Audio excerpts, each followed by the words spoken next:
Friends, તમારું સ્વાગત છે મારા કિચનમાં। આજે આપણે બનાવીશું શિયાળુ સ્પેશિયલ એવું તુવેર અને રીંગણ બટાકાનું શાક અને તેની સાથે એવા ટ્રાયેંગલ પડવાળા પરોઠા। અને જો હા, તમને મારી રેસીપી પસંદ આવતી હોય અને હજુ સુધી મારી ચેનલને સબસ્ક્રાઈબ ન કરી હોય તો પ્લીઝ સબસ્ક્રાઈબ કરો। તો ચાલો બનાવીએ ટેસ્ટી એવું તુવેર અને રીંગણ બટાકાનું શાક।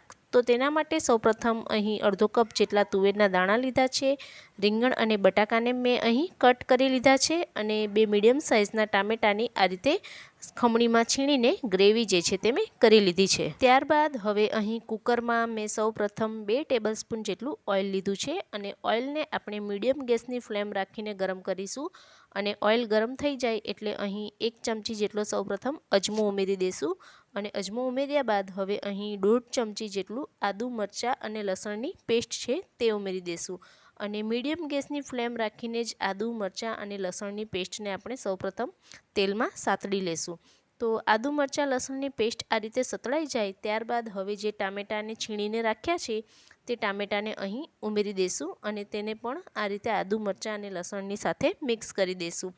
ત્યારબાદ હવે તેમાં અહીં હું 1.5 નાની ચમચી જેટલું મીઠું ઉમેરી દઈશ અને તેમાં હવે આપણે અડધી ચમચી જેટલું લાલ મરચું પાવડર, 1 થી 1.5 ચમચી જેટલું ધાણા જીરું પાવડર અને અડધી ચમચી જેટલી હળદર ઉમેરી દઈશું। અને ત્યારબાદ હવે આ મસાલાને આપણે અહીં ટામેટાની ગ્રેવી સાથે થોડીવાર માટે આ રીતે સાતળી લઈશું। તો આ રીતે ટામેટાની ગ્રેવીમાંથી તેલ છૂટું પડતું દેખાય ત્યારબાદ હવે તેમાં અહીં આપણે અડધી ચમચી જેટલો કિચન કિંગ મસાલો છે તે મેં ઉમેરી દીધો છે અને તેને પણ આ રીતે થોડીવાર માટે તેલમાં સાતળી લેવો। અને ત્યારબાદ હવે તેમાં અહીં અડધો કપ જેટલા તુવેરના જે દાણા છે તે ઉમેરી દઈશું અને તુવેરના દાણાને સૌપ્રથમ અહીં 2 થી 3 મિનિટ માટે આ રીતે મીડિયમ ગેસની ફ્લેમ રાખીને આ ગ્રેવી સાથે થોડીવાર માટે સાતળી લેવા। તો આ રીતે તુવેરના દાણા 2 થી 3 મિનિટ સાતળ્યા બાદ હવે તેમાં જે રીંગણ અને બટેકા કટ કરીને રાખ્યા છે તે રીંગણ અને બટેકાને અહીં હું ઉમેરી દઈશ। અને આ રીતે રીંગણ અને બટેકાને પણ ઉમેર્યા બાદ હવે તેને પણ આપણે થોડીવાર માટે આ ગ્રેવીવાળો જે મસાલો છે તેની સાથે સતળાવા દઈશું। એટલે કે થોડીવાર માટે 1-2 મિનિટ માટે તેને અહીં થોડીવાર માટે કુકરમાં જ સતળાવા દઈશું। એટલે મસાલો પણ જે છે તે એકદમ સરસ રીતે મિક્સ થઈ જશે અને શાકનો ટેસ્ટ પણ જે છે તે ખૂબ સરસ આવશે। તો આ રીતે રીંગણ અને બટાકાને પણ થોડીવાર માટે આપણે મસાલા સાથે આ રીતે સાતળી લેવા એટલે કે થોડીવાર માટે ચલાવવા અને 1-2 મિનિટ થઈ જાય ત્યારબાદ હવે અહીં પાણી જે છે તે ઉમેરી દેવું। તો અહીં રસો જે પ્રમાણે કરવો હોય તે પ્રમાણે પાણી જે છે તે ઉમેરવું, પરંતુ અહીં પાણી જે છે તે વધારે ન ઉમેરવું। તો અહીં હું 5 થી 6 ટેબલસ્પૂન જેટલું જ પાણી જે છે તે ઉમેરી રહી છું અને આટલા જ પાણીમાં શાક જે છે તે એકદમ સરસ રીતે ચડી પણ જાય છે અને એકદમ સરસ એવું લચકાદાર શાક જે છે તે બને છે। તો આ રીતે પાણી ઉમેર્યા બાદ હવે કુકરની ઢાંકણ બંધ કરી દેશું અને તેની હાઈ ગેસની ફ્લેમ પર 1 સીટી થવા દેશું અને મીડિયમ ગેસની ફ્લેમ રાખીને 5 થી 7 મિનિટ માટે આપણે કુકરને થવા દેશું। એટલે શાક જે છે તે એકદમ સરસ એવું લચકાદાર બનશે। ત્યારબાદ હવે અહીં પરોઠા બનાવવા માટે સૌપ્રથમ 1.5 કપ જેટલો રોટલીનો લોટ મેં લીધો છે તેને સૌપ્રથમ ચાળી લીધો। ત્યારબાદ હવે તેમાં 1 ચમચી જેટલું જીરું અને 1 થી 1.5 ચમચી જેટલું નાની ચમચી જેટલું મીઠું ઉમેરી દીધું છે અને 1 ટેબલસ્પૂન જેટલું તેલ ઉમેરીને બધી વસ્તુને લોટ સાથે સૌપ્રથમ એકદમ સરસ રીતે મિક્સ કરી દઈશું। અને ત્યારબાદ થોડું થોડું પાણી ઉમેરીને આપણે જે રીતે પરોઠાનો લોટ બાંધતા હોઈએ તે રીતે પરોઠાનો લોટ જે છે તે હું બાંધી લઈશ। અને પરોઠાનો લોટ થોડો એવો રોટલીનો જે લોટ બાંધીએ તેના કરતાં થોડો એવો કઠણ રાખવો। તો અહીં આ રીતે પરોઠાનો લોટને બાંધીને તેને હવે હું 10-1 મિનિટ માટે રેસ્ટ માટે મૂકી દઈશ। તો આ રીતે 10-1 મિનિટ થઈ ગઈ ત્યારબાદ હવે તેના લોટને થોડું એવું તેલ ઉમેરીને આપણે સરસ રીતે મસળી લઈશું એટલે લોટ જે છે તે એકદમ સરસ એવો સુવાળો થઈ જશે। ત્યારબાદ હવે તેમાંથી અહીં 1 રોટલી જેટલો લુઓ જે છે તે મેં લઈ લીધો છે અને તેમાંથી સૌપ્રથમ આપણે અહીં પરોઠા જે રીતે વણીએ તેવું એક પરોઠું જે છે તે વણી લેશું।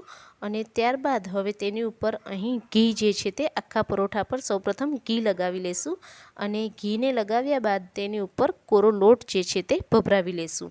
અને કોરો લોટ ઉમેર્યા બાદ હવે પરોઠાને આપણે આ રીતે અડધું ફોલ્ડ કરી લેશું અને ત્યારબાદ તેની ઉપરની સાઈડ પર સૌપ્રથમ ઘી લગાવીને તેની ઉપર કોરો લોટ ભભરાવી દઈશું અને તેને ફરીથી આ રીતે એકવાર ફોલ્ડ કરી લેશું। અને ત્યારબાદ હવે તેને ટ્રાયેંગલ શેપમાં આ રીતે હળવે હાથે આપણે વેલણ વડે વણી લેશું. તો આ રીતે ટ્રાયેંગલ પડવાળા પરોઠા ખાવામાં ખૂબ જ ટેસ્ટી લાગે છે. તો આ રીતે બધા જ પરોઠા જે છે તે આપણે વણી લેશું.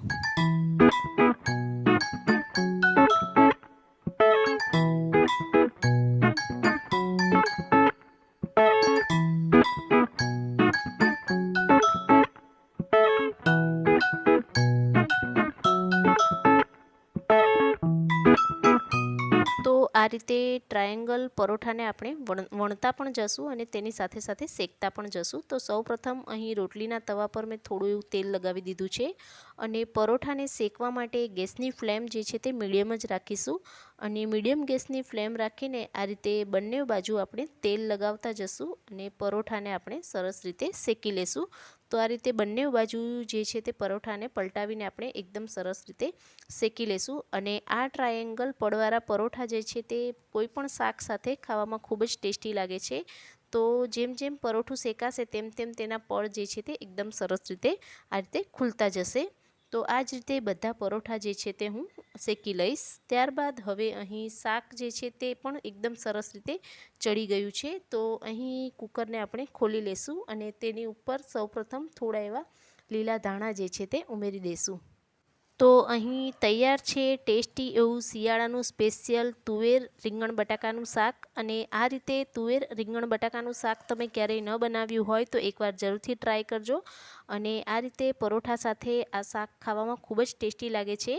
અને જો તમને મારી રેસીપી પસંદ આવી હોય અને હજુ સુધી મારી ચેનલને સબસ્ક્રાઈબ ન કરી હોય તો પ્લીઝ સબસ્ક્રાઈબ કરજો. તો આજની આ રેસીપી જોવા બદલ તમારો ખૂબ ખૂબ આભાર. Thanks for watching.